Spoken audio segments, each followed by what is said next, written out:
Turn self-discipline into a habit.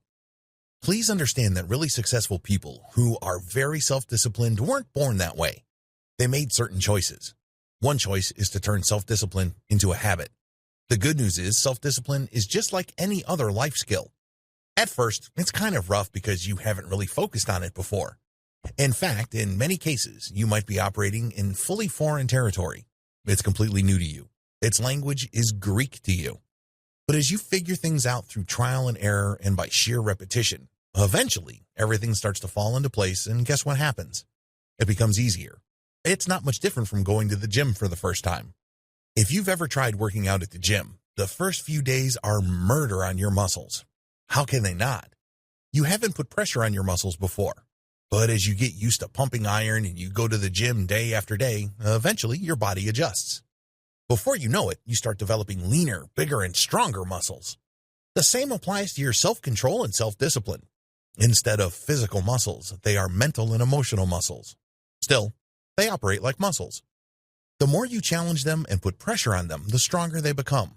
There is, of course, initial resistance and discomfort. This goes with the territory. But as long as you are able to follow through, eventually things become easier and, before you know it, becomes almost automatic because self-discipline has become a habit. In a 2010 study published in the Journal of Experimental Social Psychology, 92 people who were trying to quit smoking were studied in terms of self-control habit formation. In an initial meeting, they were led to believe for 2 weeks that when they do certain tasks like keeping a diary, doing math problems, practicing hand grip exercises, and avoiding sweets, they would build self-control. In the first group involving hand grip and sweet avoidance, participants were told to inhibit their behaviors, feelings, and urges.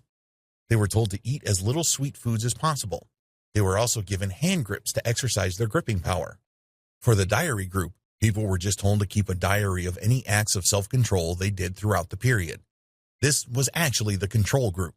It turns out that when people were assigned to practices involving resisting sweets or doing hand grip exercises, they are more likely to achieve higher levels of self-control.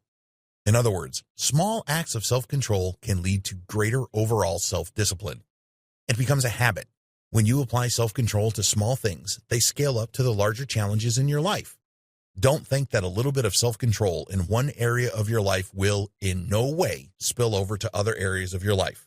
They do. Step-by-step guide to turning self-control into a habit. Step number 1, focus on getting small stuff done. If, for example, you're trying to adopt a new habit of always knocking out your daily to-do lists, focus first on getting small stuff done. Focus on the ministerial stuff. Step number 2, scale up once it gets easy. When you look at your daily tasks, there are always low-hanging fruit. Make it a point to habitually eliminate those day after day. Once you've reached a point where it becomes easy for you to take care of low-hanging fruit, scale up to tasks that take a lot more time or require more willpower. Step number 3, keep scaling up when things get easy. You will notice something strange when you're scaling up. It turns out you achieve a certain momentum and you're able to handle more things. Pay close attention when this happens. Compare yourself to where you began. Step number 4, get your if-then statements ready. Always have your if-then statements at the back of your mind when it comes to intention implementation. A little bit of preparation can go a long way because life can throw you curveballs. Be prepared for disappointments and circumvent them. There's always a workaround, so focus on the workaround and you'd be surprised as to how much you can achieve. The best part to all of this is your momentum builds up very quickly over time.